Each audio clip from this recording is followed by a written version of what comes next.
प्यारे विद्यार्थियों, साथियों, आज हम बात करेंगे राज्य के स्वरूप का 10वां सिद्धांत समुदायवादी परिप्रेक्ष्य या सिद्धांत। क्या आज हम राज्य के स्वरूप का 10वां सिद्धांत ले रहे हैं जिसका नाम है समुदायवादी परिप्रेक्ष्य या सिद्धांत।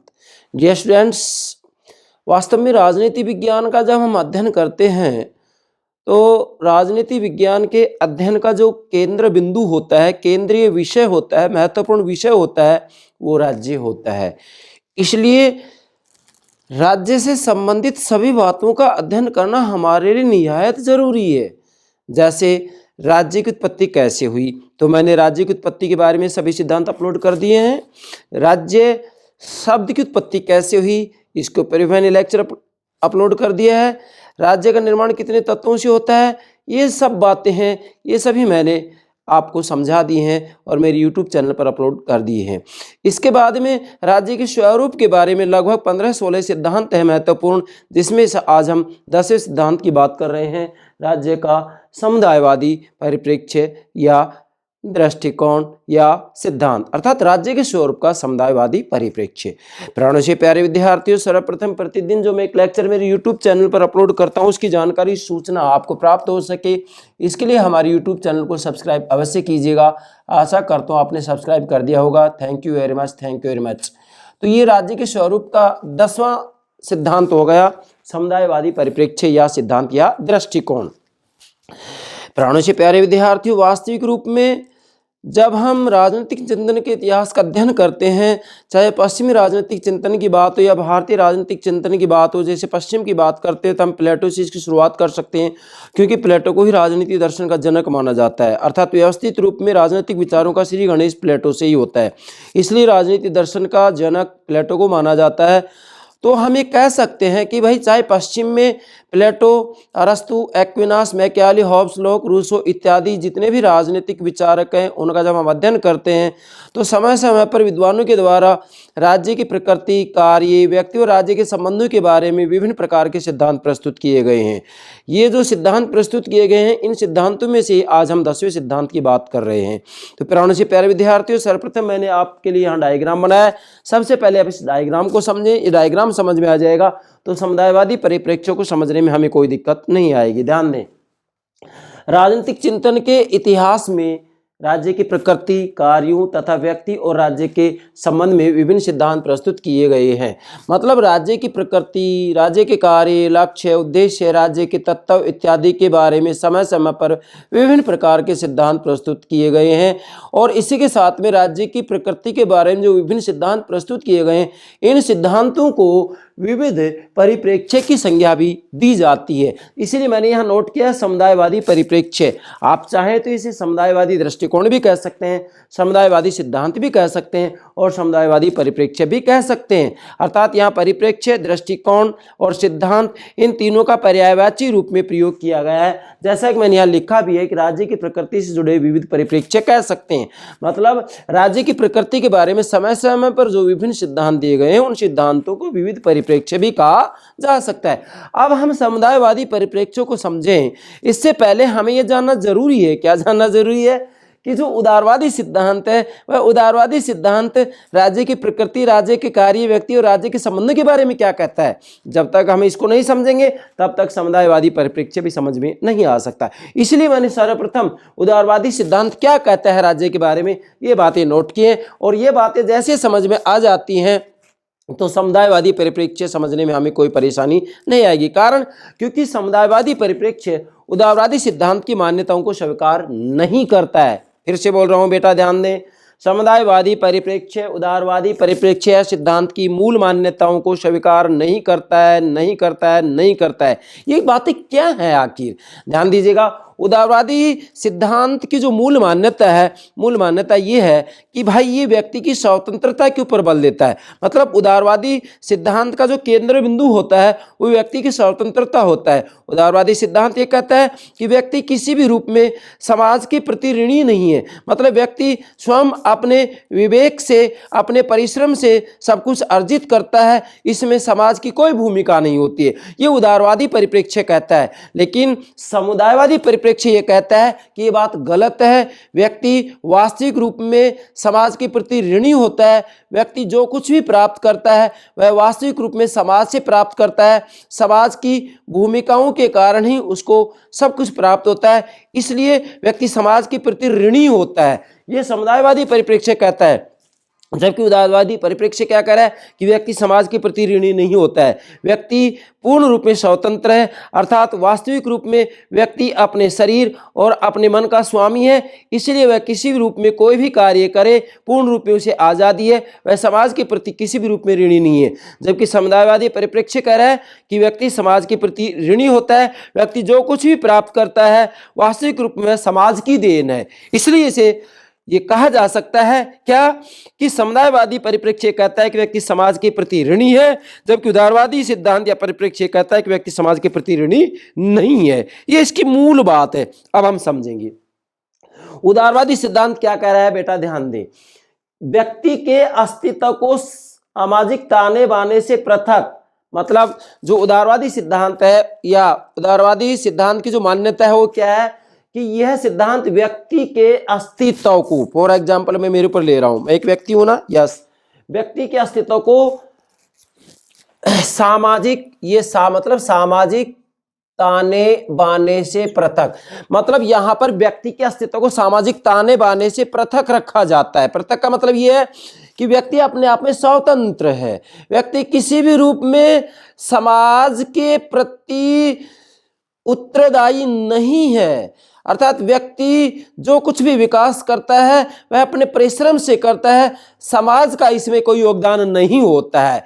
ये सिद्धांत ये बात कहता है। जैसे कि मैंने आगे लिखा है कि यह असंप्रक्त आत्म रूप के विचार का समर्थन करता है। मतलब जो उदारवादी सिद्धांत है वास्तविक रूप में यह असंप्रक्त आत्म रूप के विचार का समर्थन करता है। असंप्रक्त आत्म रूप का मतलब होता है कि व्यक्ति वास्तविक रूप में समाज के प्रति किसी भी रूप में उत्तरदायी नहीं है, अर्थात व्यक्ति स्वतंत्र है और स्वतंत्र होने के कारण वह अपने हितों के बारे में स्वयं निर्णय लेता है और समाज का इसमें कोई योगदान नहीं होता है, इसलिए व्यक्ति समाज के प्रति किसी भी रूप में उत्तरदायी नहीं है। इसे ही असंप्रक्त आत्म रूप कहा जाता है। मतलब असंप्रक्त आत्म रूप का मतलब होता है कि व्यक्ति किसी भी रूप में समाज के प्रति उत्तरदायी नहीं है, व्यक्ति किसी भी रूप में समाज के प्रति ऋणी नहीं है। व्यक्ति ने जो विकास किया है वह अपने स्वयं के परिश्रम से किया है, मेहनत से किया है, इसलिए ऐसे रूप को असंप्रक्त आत्म रूप कहा जाता है। इसके बाद में यहाँ जो ये उदारवादी सिद्धांत वो कहता है कि व्यक्ति परस्पर लाभ और सामाजिक बंधन में नहीं बंधा है। मतलब यहाँ वास्तविक रूप में जो व्यक्ति होते हैं वो परस्पर लाभ के लिए आपस में समझौता करते हैं। चूंकि व्यक्ति यहाँ पर स्वतंत्र है और स्वतंत्र इसलिए माना गया है, उदारवादी सिद्धांत ये कहता है कि व्यक्ति में विवेक होता है, विवेक होता है तो वह स्वयं अपने हित में निर्णय ले सकता है, अपने हित में निर्णय ले सकता है, तो फिर वो परस्पर लाभ के लिए आपस में समझौता करें, स्वतंत्र हैं, इसके ऊपर किसी प्रकार का कोई प्रतिबंध नहीं है। अब जब व्यक्ति स्वतंत्र है, अपने हित के लिए निर्णय ले सकते हैं, तो ऐसी स्थिति में ये उदारवादी सिद्धांत कहता है कि व्यक्ति सामाजिक बंधन में नहीं बंधा है, अर्थात वह समाज के प्रति ऋणी नहीं है, वह सामाजिक बंधनों से स्वतंत्र है। और उदारवादी सिद्धांत का केंद्र बिंदु भी व्यक्ति की स्वतंत्रता ही होता है। बेटा ध्यान दें। इसके बाद में आगे बढ़ते हम, एक विद्वान है C.B. मैकफर्सन। C.B. मैकफर्सन ने जो ये यहाँ पर उदारवादी सिद्धांत कह रहा है कि व्यक्ति समाज के प्रति ऋणी नहीं है, व्यक्ति पूर्ण रूप में स्वतंत्र है, व्यक्ति अपने हितों के बारे में स्वयं निर्णय ले सकता है क्योंकि वह विवेकवान है और निर्णय ले सकता है, तो वह अपने हित के लिए स्वतंत्र है कि किसी भी प्रकार के समझौते करें। अब वह किसी प्रकार का समझौता करे, समाज के प्रति ऋणी नहीं है। इसी बात को एक विद्वान है C.B. मैकफर्सन, इन्होंने इसे स्वतः मूलक व्यक्तिवाद की संज्ञा दी है। बेटा ध्यान दें, सीबी मैकफर्सन ने इसे क्या नाम दिया है? स्वतः मूलक व्यक्तिवाद की संज्ञा दी है। और वास्तविक रूप में यहां फिर समझाऊंगा मैं कि स्वतः मूलक व्यक्तिवाद की संज्ञा दी है। अब मान लो आपसे एग्जाम पूछ लिया जाए कि स्वतः मूलक व्यक्तिवाद से आप क्या समझते हैं, तो इसका मैंने यहां पर लिखा है, शॉर्ट में समझाऊंगा इसको। मैंने लिखा है स्वतः व्यक्तिवाद। स्वतः व्यक्तिवाद जो कि वास्तविक रूप में सीबी मैकफर्सन ने यह नाम दिया है। तो सीबी मैकफर्सन क्या कह रहे हैं कि स्वतः व्यक्तिवाद की मूल मान्यता यह है क्या है कि व्यक्ति अपने शरीर, अपनी क्षमताओं का स्वामी होता है, इसलिए वह समाज का किसी भी रूप में ऋणी नहीं है।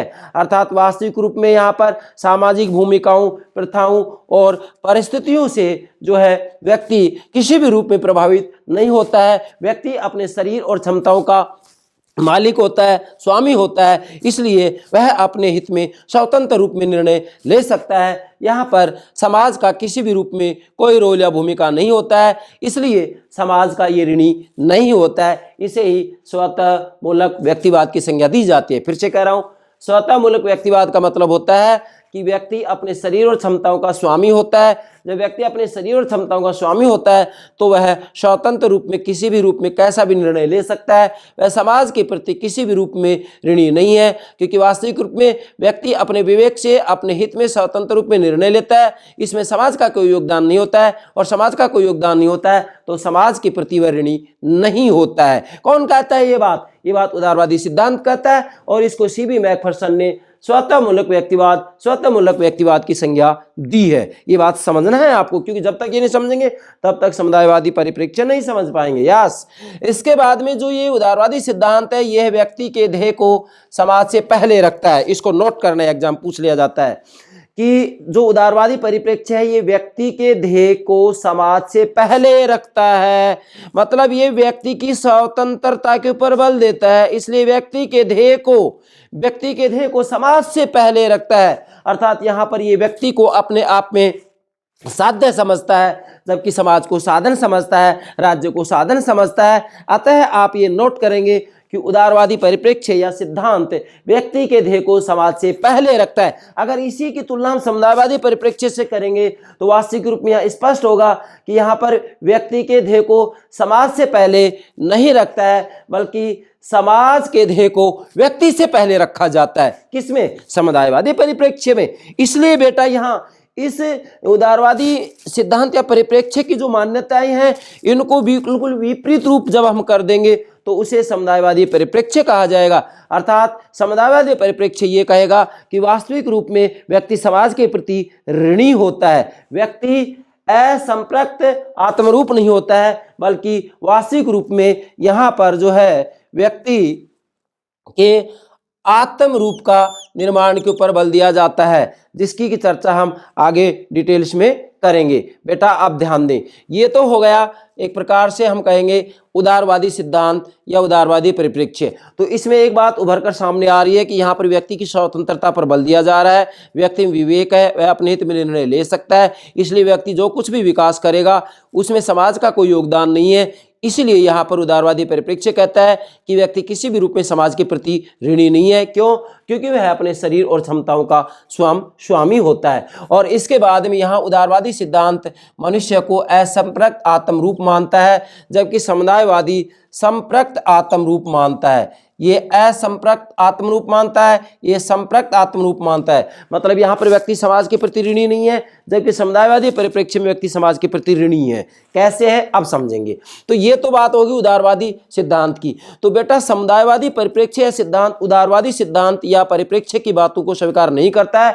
उदारवादी परिप्रेक्ष्य की सभी मान्यताओं का समुदायवादी परिप्रेक्ष्य खंडन करता है, उनको स्वीकार नहीं करता। अब हम शुरू करेंगे समुदायवादी परिप्रेक्ष्य। चलिए, यहां मैंने लिखा है समुदायवाद, मतलब वास्तविक रूप में जो समुदायवाद या समुदायवादी परिप्रेक्ष्य या सिद्धांत या दृष्टिकोण है, वह सबसे पहले तो नोट करेंगे कि ये वास्तविक रूप में जैसे यहाँ लिखा है एक व्यक्ति के अस्तित्व को सामाजिक ताने बाने से पृथक रखता है। लेकिन यहाँ पर समुदायवादी परिप्रेक्ष्य कहेगा कि व्यक्ति सामाजिक ताने बाने से पृथक नहीं रह सकता है। सामाजिक भूमिकाओं का समाज का व्यक्ति पर प्रभाव पड़ेगा, इसलिए वह समाज के प्रति ऋणी होगा। समुदायवादी परिप्रेक्ष्य ये बात कहता है। तो नोट करें, यहाँ पर समुदायवादी परिप्रेक्ष्य वास्तविक रूप में संप्रक्त आत्म रूप का विचार प्रस्तुत करता है। अर्थात जो समुदायवादी दृष्टिकोण या परिप्रेक्ष्य या सिद्धांत है वह वास्तविक रूप में ये कहता है, क्या कहता है कि व्यक्ति वास्तविक रूप में समाज के प्रति ऋणी है। व्यक्ति जो कुछ भी प्राप्त करता है वह समाज से प्राप्त करता है, इसलिए समाज के प्रति इसे ऋणी रहना ही होगा। और वास्तविक रूप में यहाँ पर व्यक्ति के बनिस्पत समाज को प्रथम स्थान दिया जाएगा, इसलिए यहाँ पर संप्रक्त आत्म रूप का विचार प्रस्तुत करता है कौन? समुदायवादी परिप्रेक्ष्य। इसका मतलब मैं फिर समझा रहा हूं कि संप्रक्त आत्म रूप के विचार प्रस्तुत करता है, इसका मतलब यह है कि व्यक्ति सामाजिक ताने बाने से अलग नहीं रह सकता है, व्यक्ति समाज व्यवस्था से अलग नहीं रह सकता है, व्यक्ति सामाजिक प्रथाओं से अलग नहीं रह सकता है, व्यक्ति सामाजिक परिस्थितियों से अलग नहीं रह सकता है, व्यक्ति सामाजिक भूमिकाओं से अलग नहीं रह सकता है। इसलिए व्यक्ति जो कुछ भी कार्य करेगा वास्तविक रूप में वह समाज व्यवस्था से प्रभावित होते हुए करेगा, अतः वह समाज के प्रति ऋणी होगा। अगली बात देखो बेटा, इसमें दो मूल बात है। एक तो ये कि संप्रक्त आत्म रूप, तो ये जो बात है ये तो किसने कही है?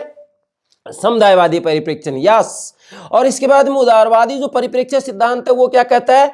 असंप्रक्त आत्म रूप की बात करता है। मतलब ये असंप्रक्त आत्म रूप का मतलब है कि व्यक्ति समाज के प्रति ऋणी नहीं है, व्यक्ति सामाजिक ताने बाने से अलग है, वो सामाजिक ताने बाने से बंधा हुआ नहीं है। जबकि यहाँ पर जो समुदायवादी परिप्रेक्ष्य वो कहता है कि व्यक्ति सामाजिक ताने बाने से पृथक नहीं है, बल्कि व्यक्ति वास्तविक रूप में सामाजिक ताने बाने के अंतर्गत ही काम करता है, व्यक्ति वास्तविक रूप में समाज के प्रति ऋणी होता है। आगे बढ़ते हैं।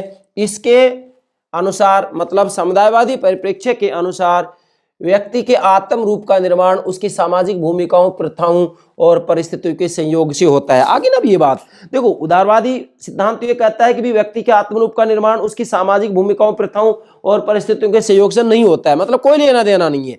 जबकि समुदायवादी परिप्रेक्ष्य कह रहा है कि व्यक्ति के आत्म रूप का निर्माण मतलब व्यक्ति जो कुछ भी कार्य करता है, उसका जो कुछ भी विकास होता है, वास्तविक रूप में उसका निर्माण उसकी सामाजिक भूमिकाओं, प्रथाओं और परिस्थितियों के संयोग से होता है। ऐसी स्थिति में समुदायवाद उत्तरदायित्व की भावना को फिर से स्थापित करना चाहता है। अर्थात जो उदारवादी सिद्धांत है वो तो ये कहता है कि वास्तविक रूप में व्यक्ति किसी भी रूप में जो है समाज के प्रति उत्तरदायी नहीं है। क्यों? क्योंकि व्यक्ति के विकास में समाज का कोई योगदान ही नहीं है। जबकि समुदायवादी परिप्रेक्ष्य इस बात को वापस स्थापित करना चाहता है, क्या कि उत्तरदायित्व की भावना को फिर से स्थापित करना चाहता है। मतलब समुदायवाद ये कहता है कि व्यक्ति वास्तविक रूप में समाज के प्रति उत्तरदायी होता है, समाज के प्रति ऋणी होता है, इसलिए उत्तरदायित्व की भावना को फिर से स्थापित करना चाहता है। आगे जो उदारवाद है, ये उदारवादी सिद्धांत, उदारवाद ने स्वतंत्रता की लड़ाई तो जीत ली, लेकिन व्यक्ति को समाज से पृथक करके सामाजिक उत्तरदायित्व की भावना को क्षति पहुंचाई है। अर्थात उदारवादी सिद्धांत ने यह बात तो सत्य है कि स्वतंत्रता की लड़ाई तो जीत ली, क्योंकि व्यक्तिवादी विचारधारा, उदारवादी विचारधारा का जो केंद्र बिंदु है वो व्यक्ति की स्वतंत्रता है। तो व्यक्ति की स्वतंत्रता की लड़ाई तो जीत ली उन्होंने कि भी व्यक्ति स्वतंत्र रहे, ये बात ठीक है।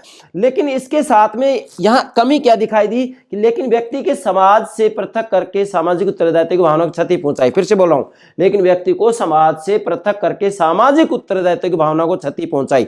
मतलब उदारवादी सिद्धांत ने व्यक्ति की स्वतंत्रता पर तो बल दिया, ये बात सत्य है, लेकिन इसके साथ में व्यक्ति को समाज से पृथक करके सामाजिक उत्तरदायित्व की भावना को क्षति पहुंचा दी। अर्थात इन्होंने व्यक्ति को समाज से अलग कर दिया और ये कह दिया कि समाज के प्रति ऋणी नहीं है ये। और इस बात को समुदायवादी परिप्रेक्ष्य स्थापित करता है पुनः, क्या कि व्यक्ति समाज के प्रति उत्तरदायी है, वो समाज से अलग नहीं रह सकता, वो सामाजिक ताने बाने से अलग नहीं रह सकता, वह सामाजिक संबंधों के जाल से अलग नहीं रह सकता है। वास्तविक रूप में व्यक्ति सामाजिक भूमिकाओं, प्रथाओं और परिस्थितियों से प्रभावित होता है, ये समुदायवादी परिप्रेक्ष्य कहता है, जबकि उदारवादी परिप्रेक्ष्य इस बात को स्वीकार नहीं करता है। तो बेटा ये जो तुलना मैं कर रहा हूं इन दोनों की, ये आपको थोड़ा सा समझना है, क्योंकि जब तक आप ये नहीं समझेंगे तब तक समुदायवादी परिप्रेक्ष्य नहीं समझ पाएंगे। तो इसका मतलब यहाँ स्पष्ट हो गया है कि उदारवादी परिप्रेक्ष्य की बात करते हैं तो ये व्यक्ति को अपने आप में क्या मानते हैं? साध्य मानते हैं, जबकि समाज को साधन मानते हैं। जबकि समुदायवादी परिप्रेक्ष्य के अंतर्गत वास्तविक रूप में जो समाज होता है उसको साध्य माना जाता है, बल्कि व्यक्ति को यहाँ पर साधन बना दिया जाता है। आगे बढ़ते हम। जो समुदायवाद है, समुदायवाद के अनेक दार्शनिक विचारकों से प्रेरित है। ध्यान दें, समुदायवाद अनेक दार्शनिक विचारकों से प्रेरित है। मतलब जो समुदायवादी परिप्रेक्ष्य है वास्तविक रूप में अनेक दार्शनिक विचारकों से या उनके विचारों से प्रेरित है। जैसे मैंने लिखा है यहाँ, समुदायवाद अनेक दार्शनिक विचारों से प्रेरित है। कौन कौन है? जैसे स्वयं अरस्तु है, जो कि राजनीति विज्ञान के जनक है। अरस्तु, रूसो, हेगेल, ग्रीन। फिर इसके बाद में समकालीन विचारक है Michael Oxford, Hannah Arendt, Alasdair, मैंकिटायर।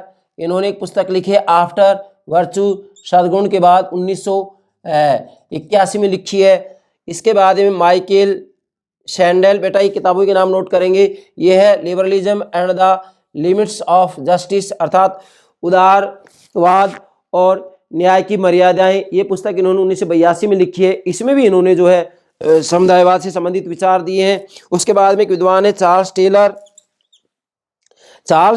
Taylor, इन्होंने भी ये समुदायवाद के बारे में विचार दिए। इसके बाद में अगले हेगेल ने एक पुस्तक लिखी 1975 में, सोर्सेज ऑफ द सेल्फ। ध्यान दीजिएगा, सोर्सेज ऑफ द सेल्फ, अर्थात स्वतःमूलक व्यक्तिवाद के स्रोत, 1989 में। इसके बाद ये माइकल वाल्जर, इनकी पुस्तक है स्फीयर्स ऑफ जस्टिस, अर्थात न्याय का प्रयोग क्षेत्र, 1983 में लिखी है। तो इन सभी दार्शनिकों ने समुदायवाद से संबंधित विचार दिए हैं। इसका मतलब यह है, इनका कहना है कि ठीक है, यहाँ पर जो व्यक्ति है जो भी विकास करता है वह सामाजिक भूमिकाओं, प्रथाओं और परिस्थितियों के सहयोग से ही करता है। इनका किसी न किसी रूप में इसके ऊपर प्रभाव पड़ता है। इस बात को समुदायवादी सिद्धांत स्वीकार करता है, जबकि उदारवादी सिद्धांत स्वीकार नहीं करता है। अब हम आगे बढ़ते हैं, बेटा ध्यान दें। यहाँ पर जो समुदायवादी परिप्रेक्ष्य है, इसमें मूल शब्द आता है समुदाय। तो समुदाय शब्द समाज के उस रूप का संकेत देता है जिसके सदस्य समुदाय भावना से अनुप्राणित होते हैं। जरा गौर कीजिएगा, समुदाय शब्द समाज के उस रूप का संकेत देता है जिसके सदस्य समुदाय भावना से अनुप्राणित होते हैं। मतलब जो मनुष्य होते हैं वो सामाजिक ताने बाने में रहकर ही कार्य करते हैं, सामाजिक ताने बाने से पृथक नहीं रह सकते हैं, सामाजिक संबंधों की जाल से पृथक नहीं रह सकते हैं, क्योंकि सामाजिक संबंधों का जो ताना बाना होता है उसे ही तो समाज कहा जाता है। जबकि उदारवादी सिद्धांत इस बात को स्वीकार नहीं कर रहा है। अतः इन लोगों में अंतरंग और स्थायी संबंध पाए जाते हैं। क्योंकि यहाँ वास्तविक रूप में जो ये समुदाय भावना है, ये समुदाय भावना से समाज के जो सदस्य होते हैं वो अनुप्राणित होते हैं। तो इन लोगों में अंतरंग और स्थायी संबंध पाए जाते हैं। और समुदायवाद समाज की इसी रूप को मान्यता देता है। मतलब समुदायवाद समाज की इसी रूप को मान्यता देता है कि जो समाज के सदस्य होते हैं उनमें अंतरंग और स्थायी संबंध पाए जाते हैं, जबकि उदारवादी सिद्धांत इस बात को स्वीकार नहीं करता है। उसका कहना है, उस स्पष्ट लिख दिया मैंने, कि सामाजिक ताने बाने से पृथक रहते हैं व्यक्ति, जबकि यहाँ पर सामाजिक ताने बाने से पृथक नहीं रहते हैं। वास्तविक रूप में समाज में रहने वाले लोगों में अंतरंग और स्थायी संबंध पाए जाते हैं। जरा तुलना कीजिएगा, यहाँ पर मैं ये तुलना कर रहा हूँ। जब तक आप तुलनात्मक दृष्टिकोण से इसको नहीं समझेंगे तब तक आप इन दोनों को ठीक से नहीं समझ पाएंगे। यस, इसके बाद में लिखा है समुदायवाद समाज की इसी रूप को मान्यता देता है और व्यक्तित्व का विकास तब भी संभव है। अर्थात समुदायवादी परिप्रेक्ष्य कह रहा है कि वास्तविक रूप में व्यक्ति के व्यक्तित्व का विकास तभी संभव हो सकता है जबकि वास्तविक रूप में व्यक्ति समुदाय भावना से रहें और समाज के अंतर्गत लोगों में अंतरंग और स्थायी संबंध हो। बिना इसके व्यक्ति के व्यक्तित्व का विकास नहीं हो सकता। इसलिए व्यक्तित्व का विकास तभी संभव है जबकि वास्तविक रूप में यहाँ पर जो मनुष्य है वो किसी न किसी रूप में समुदाय भावना से रहे और उन लोगों में अंतरंग और स्थायी संबंध पाए जाएं, जबकि इस बात को उदारवादी सिद्धांत स्वीकार नहीं करता है। अब आगे बढ़ते हैं बेटा हम। अब देखिएगा, अगर मान लीजिएगा यहाँ तक आपको कोई डिफिकल्टी आती है तो मैंने यहाँ पर उदारवादी और समुदायवादी दोनों की बात नोट की है। बेटा ध्यान देंगे, उदारवादी मान्यता या उदारवादी परिप्रेक्ष्य सिद्धांत क्या कह रहा है। उदारवादी मानते हैं कि राजनीतिक ढांचा, बेटा इसको समझेंगे, दोनों की तुलना करना बहुत ही निहायत जरूरी है, क्योंकि जब तक आप इन दोनों की तुलना नहीं करेंगे समुदायवादी परिप्रेक्ष्य नहीं समझ पाएंगे। तो उदारवादी मानते हैं कि राजनीतिक ढांचा केवल उचित का निर्णय करता है, शुभ का निर्माण और उसकी सिद्धि करना व्यक्ति का काम है। आप इसको समझे जरा। मतलब जो उदारवादी हैं वो क्या कह रहे हैं, उदारवादी मानते हैं कि राजनीतिक ढांचा केवल उचित का निर्णय करता है, मतलब केवल उचित बात का निर्णय करेगा, बाकी शुभ का निर्माण और उसकी सिद्धि करना व्यक्ति का काम है। ये उदारवादी मानते हैं। इनका कहना है कि व्यक्ति वास्तविक रूप में देखा जाए तो यहाँ शुभ का निर्माण और उसकी सिद्धि का जो काम है वो व्यक्ति करेगा, राजनीतिक ढांचा तो केवल उचित का निर्णय करता है। इसलिए चूंकि उदारवादी सिद्धांत व्यक्ति की स्वतंत्रता पर बल दे रहा है, इसलिए यह राजनीतिक ढांचा केवल उचित का निर्णय करता है और शुभ का निर्माण और उसकी सिद्धि करना ये व्यक्ति का काम है। मतलब यहाँ पर ये जो उदारवादी सिद्धांत या परिप्रेक्ष्य मानकर चलता है कि व्यक्ति में विवेक होता है तो वह स्वयं अपने हित के लिए निर्णय ले सकता है, उसे स्वतंत्र छोड़ दिया जाना चाहिए। इसलिए हम देखेंगे कि उदारवादी सिद्धांत हस्तक्षेप की नीति को प्रबल देता है कि भी राज्य को जो है आर्थिक गतिविधि में कम से कम हस्तक्षेप करना चाहिए। बात स्पष्ट है, मैंने उदारवादी सिद्धांत की बात समझा दी है आपको पहले, चूंकि यहाँ तो हम समुदायवादी परिप्रेक्ष्य समझ रहे हैं मगर तुलना करना जरूरी है। लेकिन बेटा जो समुदायवादी परिप्रेक्ष्य है वो क्या मानता है? समुदायवादी मानते हैं कि, आप इसको तुलना कीजिएगा, मानते हैं कि राजनीतिक ढांचा उचित और शुभ दोनों के निर्णयों में महत्वपूर्ण भूमिका निभाता है। जरा गौर कीजिएगा, समुदायवादी मानते हैं कि राजनीतिक ढांचा उचित और शुभ दोनों के निर्णय में महत्वपूर्ण भूमिका निभाता है। मतलब समुदायवादियों का कहना है कि वास्तविक रूप में जो राजनीतिक ढांचा है वह उचित का निर्णय भी लेता है और ये शुभ, जो कि उदारवादी इसका निर्णय नहीं ले रहे, व्यक्ति ले रहा है, इस शुभ अर्थात उचित और शुभ दोनों के निर्णय में महत्वपूर्ण भूमिका निभाता है। मतलब समुदायवादी ये मान के चल रहे हैं कि भाई वास्तविक रूप में उदारवाद के अंतर्गत व्यक्ति स्वतंत्र होते हैं और ये समाज में या समाज के प्रति किसी भी रूप में उत्तरदायी नहीं होते हैं, ये सामाजिक ताने बाने में नहीं बंधे रहते हैं। लेकिन समुदायवादी कह रहे हैं कि व्यक्ति सामाजिक ताने बाने से बंधा हुआ रहता है, इसलिए यहाँ पर जो राजनीतिक ढांचा है वह उचित और शुभ दोनों के निर्णय में महत्वपूर्ण भूमिका निभाता है। ये डिफरेंस होगा इन दोनों में, इन दोनों को नोट कीजिएगा। इनमें किसी भी रूप में यूपीएससी एग्जाम में प्रश्न पूछा जा सकता है, तो आपका आंसर गलत नहीं होना चाहिए। फिर से बता रहा हूँ, उदारवादी मानते हैं कि राजनीतिक ढांचा केवल उचित का निर्णय करता है, शुभ का निर्माण और उसकी सिद्धि करना व्यक्ति का काम है, समझे यहाँ। और समुदायवादी क्या मान रहे हैं? राजनीतिक ढांचा उचित और शुभ दोनों के निर्णय महत्वपूर्ण भूमिका निभाता है। ये दोनों के निर्णय महत्वपूर्ण भूमिका निभाता है उचित और शुभ के में, जबकि उदारवादी क्या मान रहे हैं? ये केवल उचित का निर्णय करता है राजनीतिक ढांचा, जबकि शुभ का निर्माण व्यक्ति करता है। ये डिफरेंस है, ठीक है बेटा। आगे बढ़ते हैं, इधर आइएगा। अब यहाँ पर पुनः मैंने फिर 2 पॉइंट्स बना दिए आपके लिए, उदारवादियों और समुदायवादियों। बेटा चूंकि मैं फिर कह रहा हूँ समुदायवादी परिप्रेक्ष्य तभी समझेंगे जबकि आप उदारवादी सिद्धांत को साथ लेकर के चलेंगे। वैसे मैंने उदारवादी परिप्रेक्ष्य के ऊपर अलग से लेक्चर अपलोड कर दिया है, पर चूंकि यहाँ तुलना करना निहायत जरूरी है। बेटा उदारवादियों के द्वारा वास्तविक रूप में सामान्य शुभ सब व्यक्तियों के व्यक्ति तक या व्यक्तिगत शुभ का जोड़ है। अब समझे जरा, मतलब उदारवादी यहाँ पर जैसे ये शुभ की बात आ रही कि शुभ का निर्माण व्यक्ति करता है, तो उदारवादी कह रहे हैं कि सामान्य शुभ सब व्यक्तियों के व्यक्तिगत शुभ का जोड़ है। मतलब उदारवादी कह रहे हैं कि जो सामान्य शुभ होता है वो सब व्यक्तियों के व्यक्तिगत शुभ का जोड़ है, व्यक्तिगत शुभ का जोड़ है। चूंकि यह व्यक्ति को स्वतंत्र माना गया है इसलिए व्यक्तिगत शुभ का जोड़ माना जा रहा है। यहाँ पर क्या? सामान्य शुभ सब व्यक्तियों के व्यक्तिगत शुभ का जोड़ है, व्यक्तिगत शुभ का जोड़ है। जबकि समुदायवादी क्या कह रहे हैं कि सामान्य शुभ वास्तविक रूप में वहां सार्थक होता है जहां सब व्यक्तियों के व्यक्तिगत शुभ एकाकार हो जाते हैं। मतलब यहां वास्तविक रूप में सामान्य शुभ वहां समर्थक होता है या सार्थक होता है जहां सब व्यक्तियों के व्यक्तिगत शुभ एकाकार हो जाते हैं। मतलब एक समुदाय भावना में एकाकार हो जाते हैं, तभी जो है वास्तविक रूप में सामान्य शुभ सार्थक हो सकता है, अन्य सार्थक नहीं हो सकता है। अतः इन दोनों से भी ये लग रहा है कि उदारवादी व्यक्ति के जो सामाजिक ताना बाना है उससे पृथक रख रहा है, जबकि समुदायवादी कह रहे हैं कि व्यक्ति सामाजिक ताने बाने से पृथक नहीं रह सकता। इससे भी ये बात स्पष्ट हो रही है।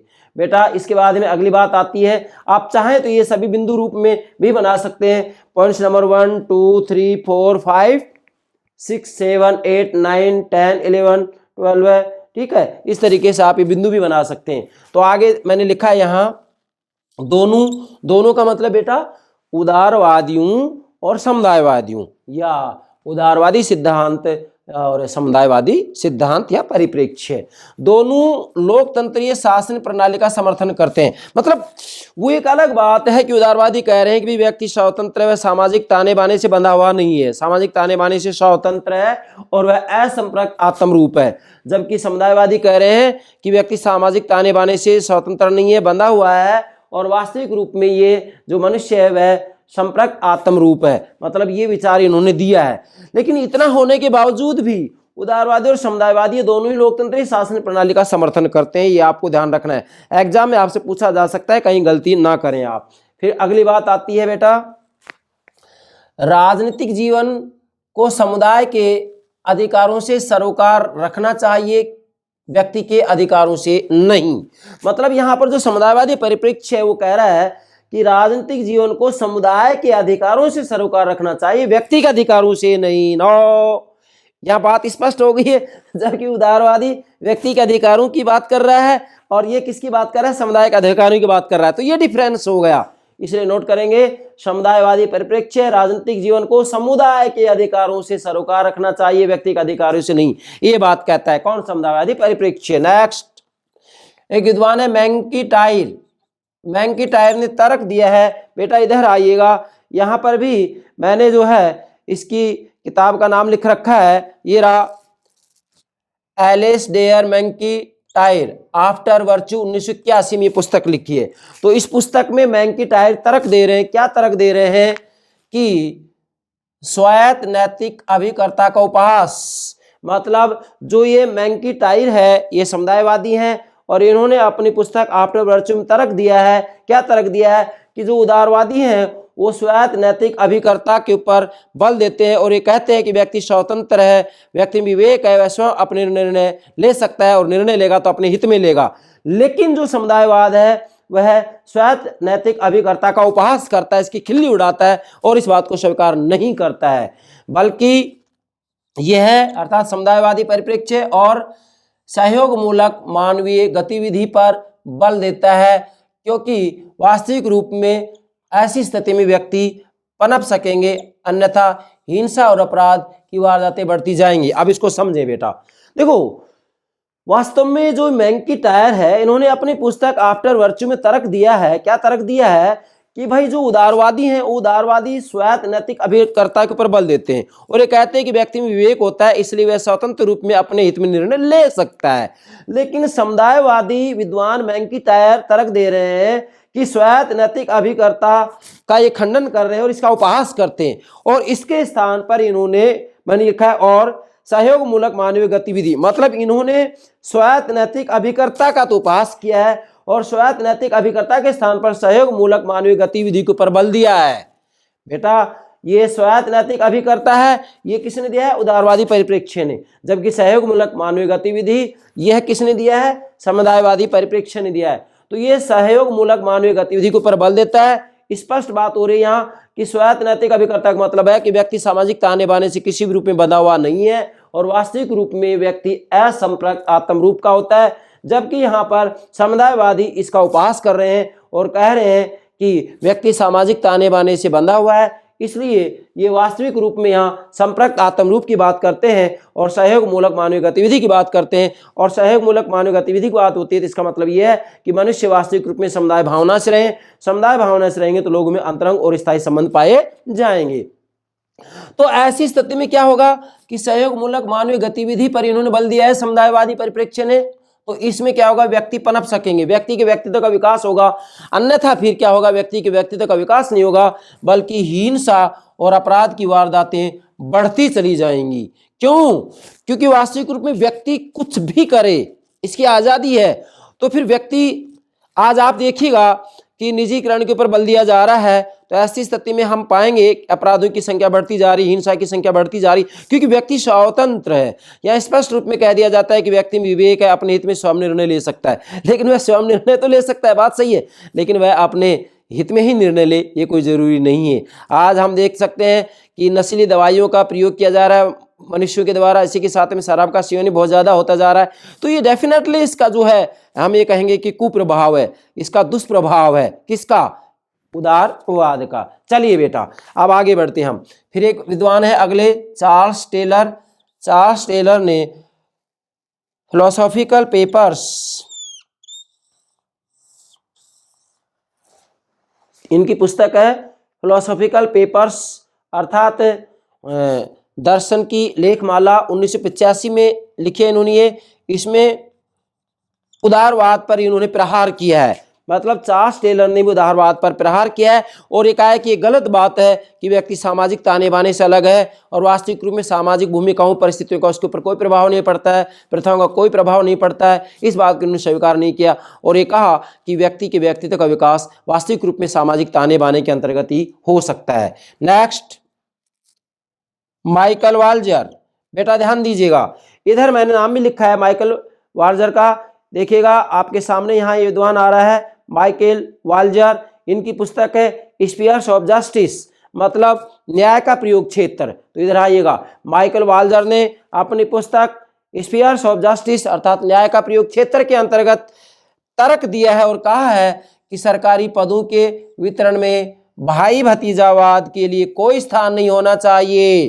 बेटा समझें, इनका कहना है कि वास्तविक रूप में ठीक है व्यक्ति सामाजिक ताने बाने में काम करे, लेकिन किसी रूप में भाई भतीजावाद को बढ़ावा नहीं दिया जाना चाहिए और आर्थिक न्याय का स्वरूप राजनीतिक न्याय से भिन्न होगा। अब यह है इसकी महत्वपूर्ण बात, क्या आर्थिक न्याय का स्वरूप राजनीतिक न्याय से भिन्न होगा? क्या मतलब है?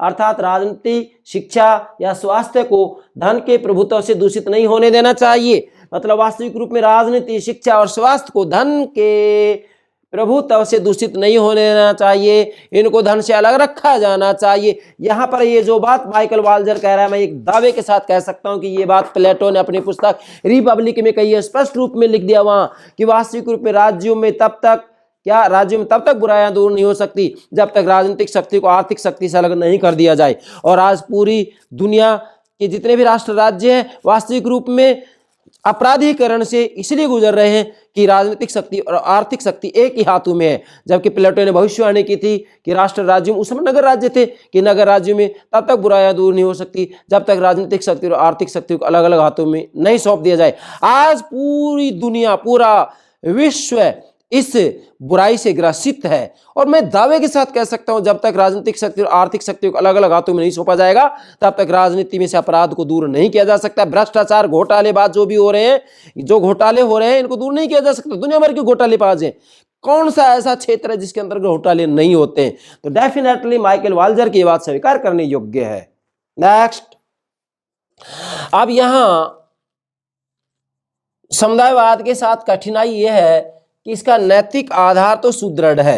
मतलब अब यहां हम एक प्रकार से एक निचोड़ रूप में आ रहे हैं कि समुदायवादी परिप्रेक्ष्य के सामने या साथ कठिनाई ये है कि इसका नैतिक आधार तो सुदृढ़ है। मतलब इसका नैतिक जो आधार है ना, वो तो सुदृढ़ है कि भाई व्यक्ति वास्तविक रूप में सामाजिक ताने बाने से अलग नहीं हो सकता है, सामाजिक गतिविधियों से अलग नहीं हो सकता है, सामाजिक परिस्थिति से अलग नहीं हो सकता है, सामाजिक प्रथाओं से अलग नहीं हो सकता है, सामाजिक भूमिकाओं से अलग नहीं हो सकता है, सामाजिक भूमिकाएं, सोशल रोल, इनसे अलग नहीं हो सकता है। लेकिन इसके पास यह निश्चित करने की कोई व्यवस्था नहीं है कि इसके सिद्धांतों को व्यवहार के सामान्य नियमों के रूप में कैसे स्वीकार किया जाए।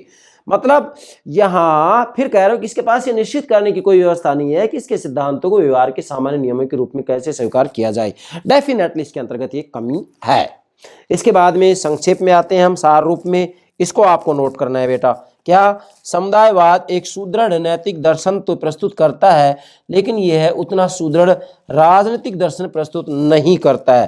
राजनीतिक दर्शन प्रस्तुत नहीं करता है। क्या मतलब हुआ बेटा? देखो, समुदायवाद डेफिनेटली एक सुदृढ़ नैतिक दर्शन तो प्रस्तुत करता है, ये बात सत्य है। क्यों सत्य है? क्योंकि इसका कहना है कि भी व्यक्ति समाज से अलग कैसे रह सकता है। जब तक व्यक्तियों में आपसी रूप में घनिष्ठ संबंध नहीं होंगे, उनमें स्थायी संबंध नहीं होंगे, अंतरंग संबंध नहीं होंगे, तब तक व्यक्तित्व का विकास कैसे हो सकता है? तो ये बात तो स्वीकार करने योग्य है कि समुदायवाद एक सुदृढ़ नैतिक दर्शन तो प्रस्तुत करता है, लेकिन यह उतना सुदृढ़ राजनीतिक दर्शन प्रस्तुत नहीं करता है जितना सुदृढ़ राजनीतिक दर्शन उदारवादी परिप्रेक्ष्य ने किया है। और आज हम कह सकते हैं दावे के साथ ये बात कि आज पूरी दुनिया में वास्तव में उदारवादी विचारधारा की जीत हुई है। ये बात भी तो सत्य है। क्यों? क्योंकि उदारवादी विचारधारा में लचीलापन पाया जाता है। उदारवादी विचारधारा का काल लगभग 450 वर्ष हो गए उदारवाद का जो जनक है कौन है? जॉन लॉक है। तो ये बात तो स्वीकार की जाएगी। लेकिन फिर भी हम ये कह सकते हैं कि चाहे समुदायवाद ने एक सुदृढ़ नैतिक दर्शन दिया है जबकि सुदृढ़ राजनीतिक दर्शन प्रस्तुत नहीं किया है, ये बात सही है, ये कमी है, लेकिन फिर भी हम कह सकते हैं कि समुदायवादी परिप्रेक्ष्य की ये बात स्वीकार की जाएगी क्या?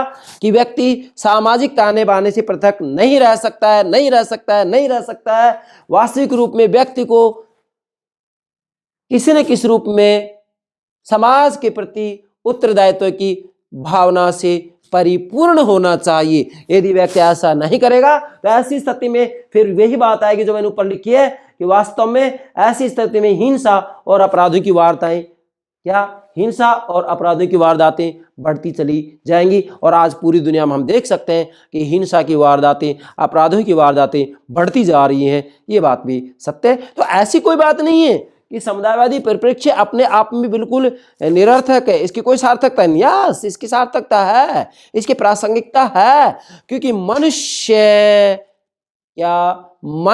स्वभाव से ही सामाजिक प्राणी है। ये बात क्या अरस्तु ने नहीं कही थी? मैंने सबसे पहले अरस्तु का नाम लिखा है। अरस्तु ने सबसे पहले यही तो बात कही थी। अरस्तु ने क्या कहा था सबसे पहले? अरस्तु ने कि मनुष्य स्वभाव से एक सामाजिक राजनीतिक प्राणी है। अर्थात अरस्तु का एक जो व्यक्ति कहता है कि मुझे समाज और राज्य की आवश्यकता नहीं, तो अरस्तु ने स्पष्ट रूप में कहा है कि वह व्यक्ति नहीं है, या तो वह देवता है या पशु है। तो इसका मतलब ये अरस्तु ये बात तो कह रहे हैं कि व्यक्ति समाज से अलग नहीं रह सकता है। तो समुदायवादी यही तो बात कह रहे हैं कि व्यक्ति समाज से अलग नहीं रह सकता है, जबकि उदारवादी स्पष्ट रूप में कह रहे हैं कि व्यक्ति को जो है सामाजिक ताने बाने से बिल्कुल पृथक कर दिया, अलग कर दिया, कि व्यक्ति में विवेक है, स्वतंत्र रूप में अपने निर्णय ले सकता है, इसको समाज की कोई आवश्यकता ही नहीं है। लेकिन डेफिनेटली यदि देखा जाए तो समुदायवादी की बात सत्य है कि मनुष्य समाज के बिना नहीं रह सकता। समाज में ही उसके व्यक्ति के समाज में उस व्यक्ति के व्यक्तित्व का विकास हो सकता है, उसकी पर्सनालिटी डेवलपमेंट तभी हो सकती है, अन्यथा नहीं हो सकती। तो समुदायवादियों की ये बात है मुख्यतः। मैं अब निष्कर्ष रूप में फिर कह रहा हूं कि समुदायवादी परिप्रेक्ष्य ये कहता है कि व्यक्ति सामाजिक ताने बाने से पृथक नहीं रह सकता। व्यक्ति वास्तविक रूप में यहाँ संपर्क आत्म रूप में रहेगा, अर्थात वह समाज में ही घुल मिलकर रहेगा, स्थायी रूप में उसमें संबंध होंगे, अंतरंग संबंध होंगे, और वह समाज के प्रति उत्तरदायी होगा, और वास्तविक रूप में समाज से अलग नहीं रह सकता। अगर समाज से अलग रहेगा तो उसके व्यक्तित्व का विकास नहीं हो सकता है। जैसा कि ये बात सबसे पहले अरस्तु ने अपनी पुस्तक पॉलिटिक्स में भी लिख दी थी कि जो मनुष्य कहता है कि मुझे समाज की कोई आवश्यकता नहीं है, वह मनुष्य नहीं है, या तो वह पशु है या देवता है। तो बेटा ये हो गया समुदायवादी परिप्रेक्ष्य। अब इससे संबंधित एग्जाम में किसी भी रूप में आपसे जो है प्रश्न पूछा जाए, मैं विश्वास के साथ कह सकता हूं कि इससे बाहर किसी भी रूप में कोई प्रश्न नहीं बनता है। ये सारी बातें आप नोट कीजिएगा। मुझे विश्वास है आप समुदायवादी परिप्रेक्ष्य को बेहतर तरीके से समझ गए होंगे। Yes dear students, okay, thank you very much.